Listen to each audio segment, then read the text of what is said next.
చేస్తున్నాడు. దేవునికి మహిమ కలుగును గాక. హల్లెలూయా. ఈ దినమున దేవుని వాక్యాన్ని ధ్యానిద్దాం. రాత్రికాల సమయంలో దేవుడు మంచి అవకాశాన్ని ఇచ్చి ఉన్నాడు కాబట్టి మనం దేవుని సన్నిధిలో గడపటం ఎంతో మంచిది.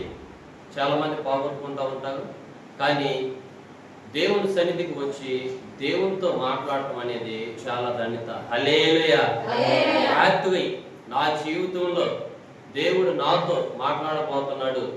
నాకున్న ప్రతి ఒక్క సమస్యని, ప్రతి ఒక్క ఇబ్బందిని, ప్రతి ఒక్క మనకి ఏదైతే పని చేస్తామో అన్నిటి మీద దేవుడు విజయాన్ని ఇవ్వబోతున్నాడు. హల్లెలూయా.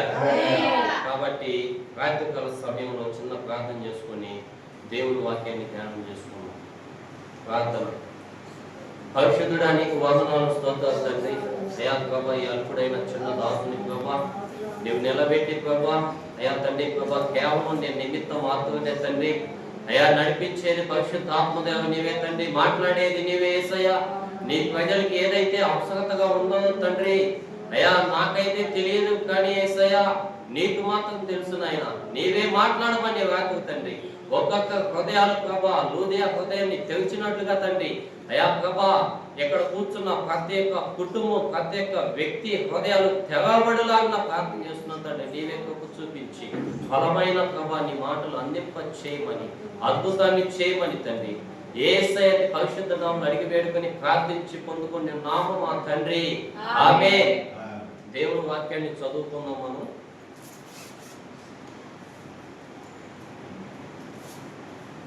ఇచ్చిన సమయంలోనే నేను దేవుని మాటలు అందిస్తాను. కాబట్టి సామెతల గ్రంథం 18వ అధ్యాయం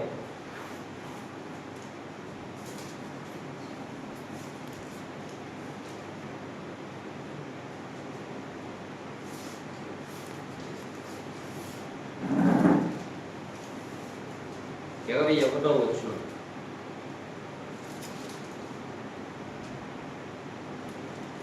నేను చదువుతాను, శ్రద్ధగా ఆలకించండి. సామెతల గ్రంథం 18వ అధ్యాయం 21వ వచనం.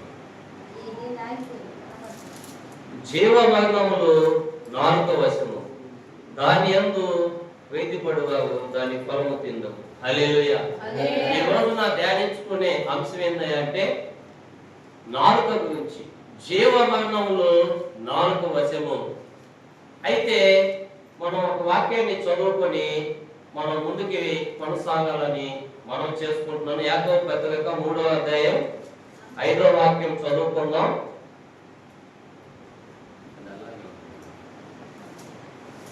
యాకోబు పత్రిక 3వ అధ్యాయం 5వ వాక్యాన్ని చదువుకొని మనం ముందుకి కొనసాగుదాం.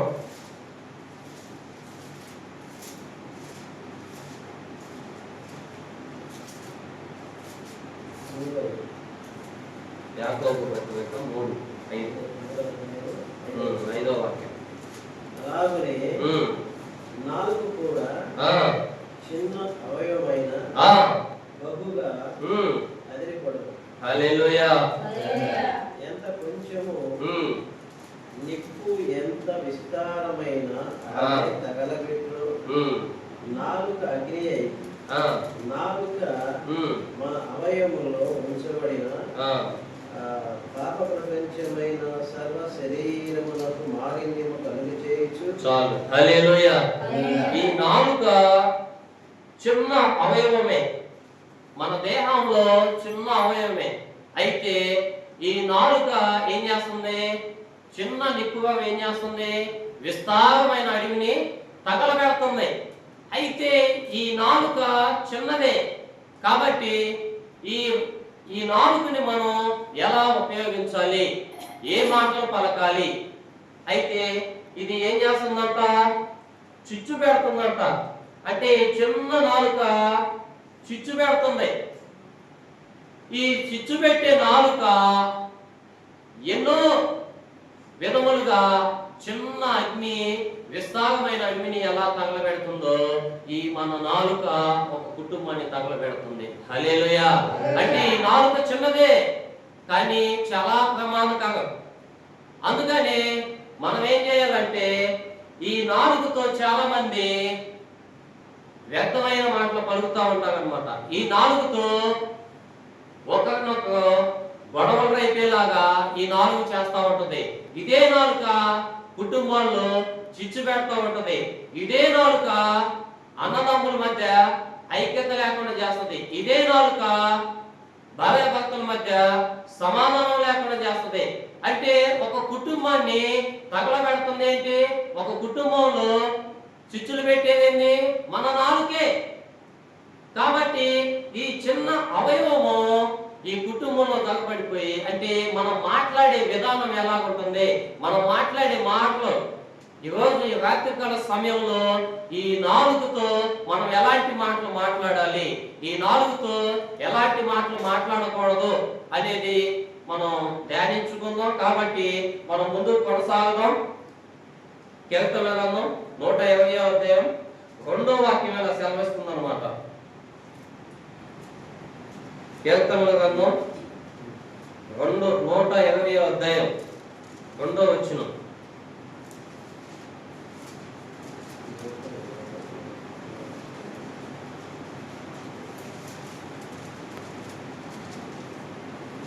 నేను చదువుతాను, జాగ్రత్తగా వినండి.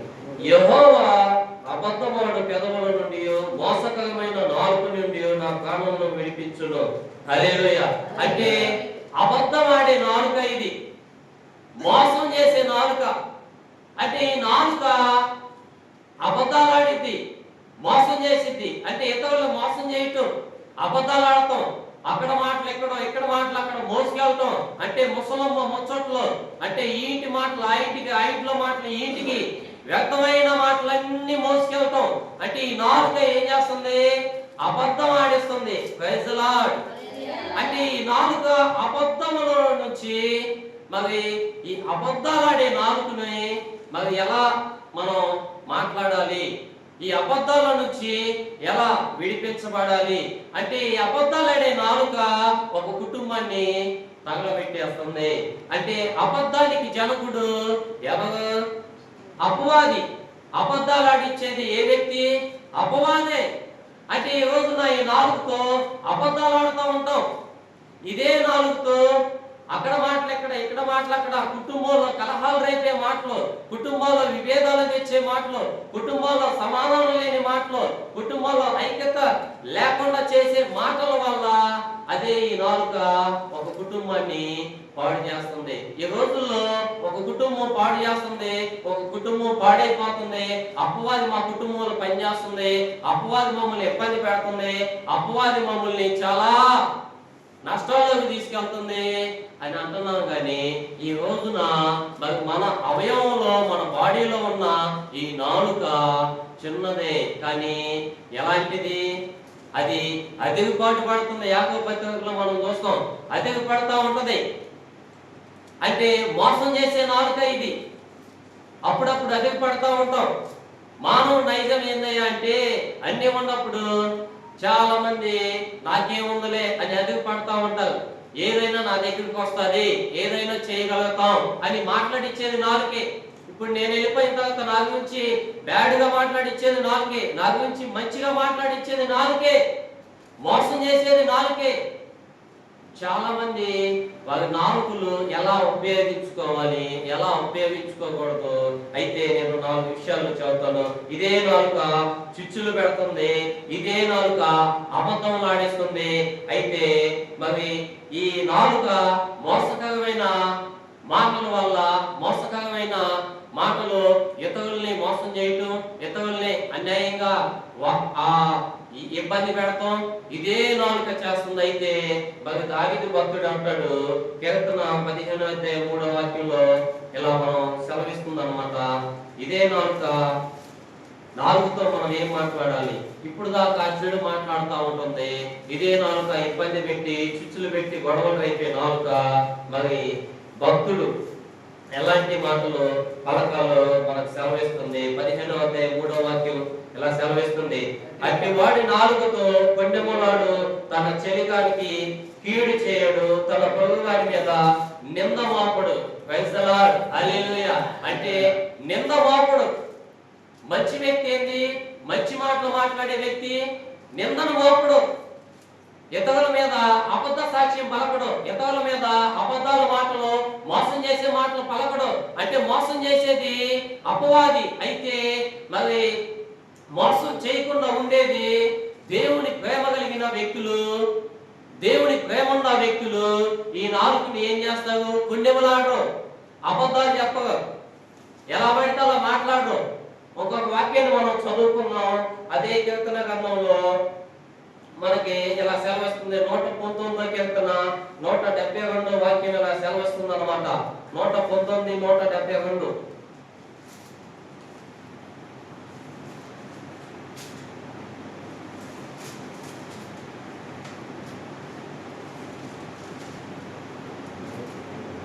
నీ ఆజ్ఞలు న్యాయములు నీ వాక్యమును గురించి నా నాలుక పాడును. హల్లెలూయా. అంటే నాలుకను గురించి పాడాలి. అంటే అబద్ధాలు ఆడే నాలుక, అన్యాయంగా మాట్లాడే నాలుక ఇప్పుడు ఏమైపోవాలి?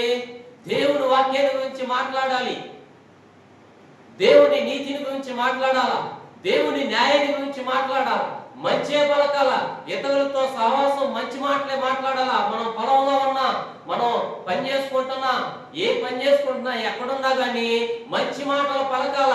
చెడ్డ మాటలు పలికిచ్చేది అపవాది, మంచి మాటలు పలికిచ్చేది యేసయ్య. హల్లెలూయా. ఈ రాత్రికాల సమయంలో దేవుడు మనతో మాట్లాడుతున్నాడు. మన నాలుకని ఎలా వాడాలి, మన నాలుక ఎలా వాడితే మనకు మన జీవితానికి ఉపయోగం. ఇదే నాలుక చాలా మంది బూతులు మాట్లాడుతూ ఉంటారు, చాలా మంది అబద్ధాలు ఆడుతూ ఉంటారు, చాలా మంది మోసం చేయడానికి పగులాడుతూ ఉంటారు అనమాట. అంటే వీటన్నిటిలో నుంచి విడుదల కలగాలి అంటే మనం ఈ నాలుగుతో జీవము కలిగిన దేవుని వాక్యాన్ని మాట్లాడాలి. హల్లెలూయా. అంటే ఈ నాలుగుని ఎలా మాట్లాడాలి? చాలా మందికి వయసు మీదకు కాదు కానీ బుద్ధి ఉండదు, జ్ఞానం ఉండదు. వయసు మీద పడుతుంది కానీ ఎలా ప్రవర్తించాలో అర్థం కాదు. అంటే చాలా మంది మందిరానికి వస్తా ఉంటారు కానీ అదే బూతులు మాట్లాడుతాం మానరు, అదే వ్యవహారాలు మాట్లాడుతాం మానరు.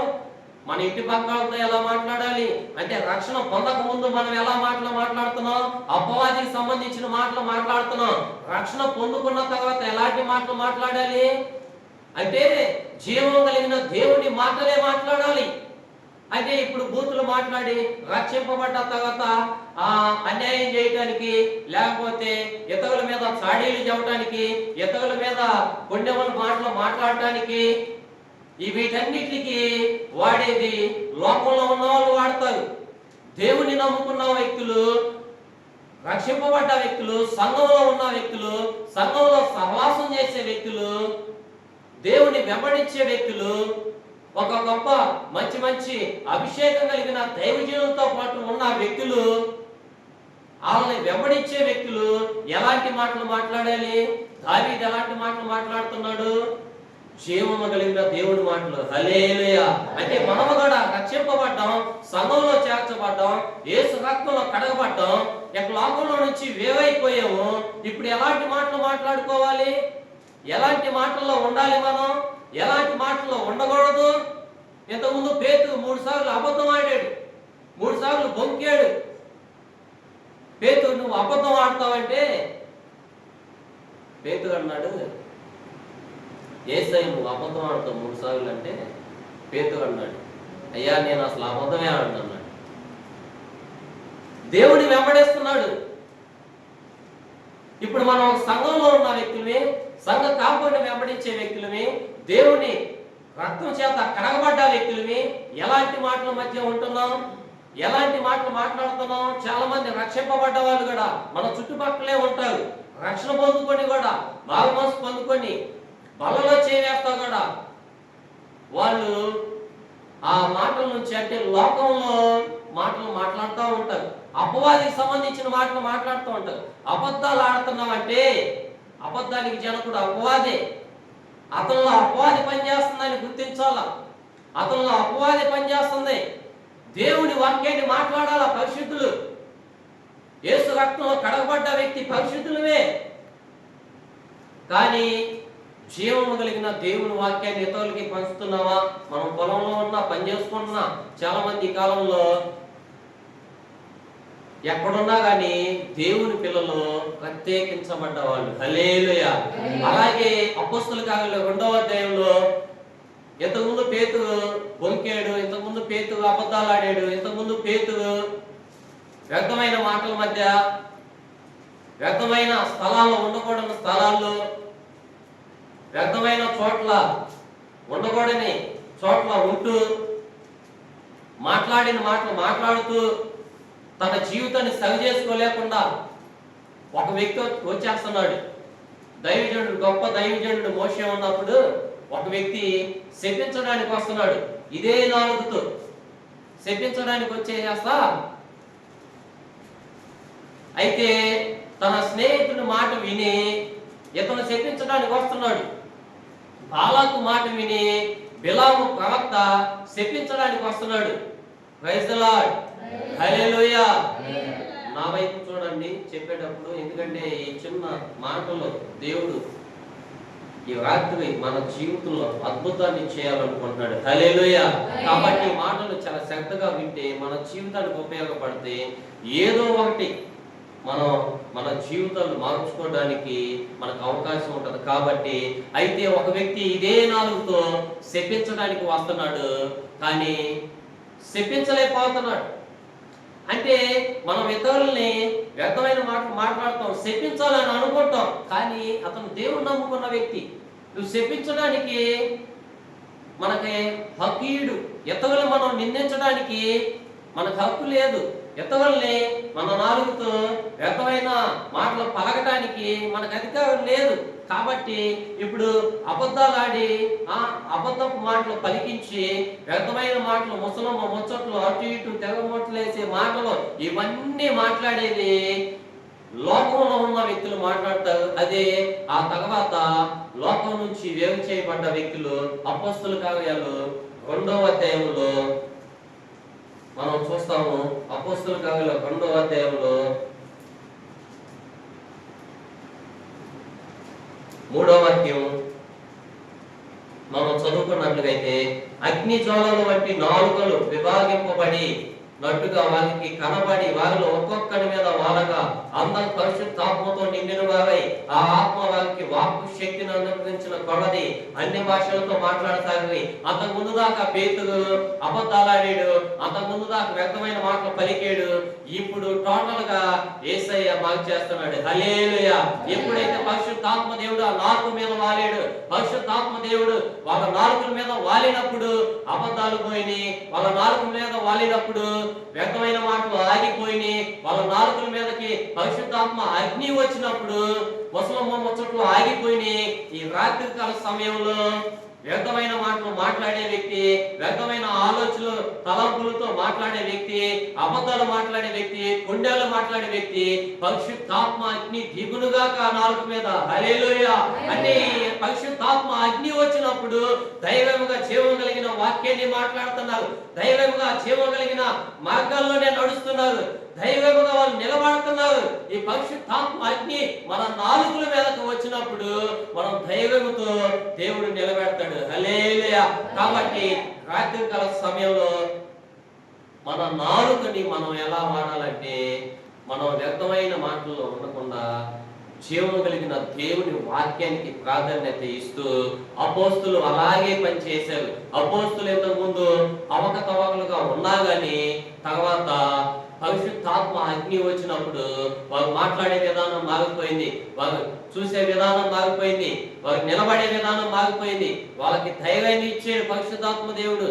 వారి నాలుకల మీద వాళ్ళంగానే అన్య భాషలో మాట్లాడుతూ మొదలు పెట్టారు. ఈ రోజు నువ్వు సంఘంలో చేర్చబడి సంఘ సహవాసంలో ఉండి సంఘ నాయకుల కింద ఉంటున్నావా? అయితే రాత్రికాల సమయంలో నీ నాలుక మీదకి ఇంతకు ముందు గత జీవితంలో ఏదైతే మాటలు మాట్లాడేవో, లోకం మాటలు మాట్లాడేవో, వ్యర్థమైన మాటలు మాట్లాడేవో, ఈ రాత్రి అవన్నీ పరిశుద్ధాత్మ నీ నాలుక మీద వాలి అవన్నీ కూడా కొట్టివేయబడును గాక. హల్లెలూయా. జీవము కలిగిన దేవుని వాక్యం మాట్లాడును గాక, అన్య భాషలతో మాట్లాడును గాక, దేవుణ్ణి స్తుతించును గాక, దేవుణ్ణి ఆరాధించును గాక. కాబట్టి రాత్రి దేవుడు మనతో మాట్లాడి ఉంటున్నాడు. అయితే మన నాలుకని మనం ఎలాగ వాడాలి? మన నాలుగుతో ఏమేమి మాటలు పలకాలి, అది కొన్ని మాటలే నేను దేవుడు నాకు పలికించున్నారు. కాబట్టి రాత్రికాల సమయంలో మన జీవితాల్లో దేవుడు పనిచేయాలన్న, మన జీవితాల్లో ఈ వాక్యం 30 దంతులుగా 60 దంతులుగా 100 దంతులుగా ఫలింపజేయలాగున, మన కుటుంబాలు కట్టుకునేలాగున, మన కుటుంబాల్లో మనం ఎలా మాట్లాడాలి, మన కుటుంబాల్లో ఎలాంటి మాటలు మాట్లాడాలి, ఎక్కడున్నప్పుడు ఎలాంటి మాటలు మాట్లాడాలి, అది కొద్ది మాటలే నేను అయితే నా ద్వారా దేవుడు పలికించున్నారు. కాబట్టి ప్రభు మాట్లాడి ఉన్నారు. అయితే రాత్రికాల సమయంలో మన నాలుక మీద పరిశుద్ధాత్మ అగ్ని ఉండాలి అని దేవుని లేఖనాలు సెలవిస్తున్నాయి. కాబట్టి దేవుడు మన జీవితాల్లో ఈ వాక్యాన్ని ఫలింపచేయునుగాక. ఆమేన్.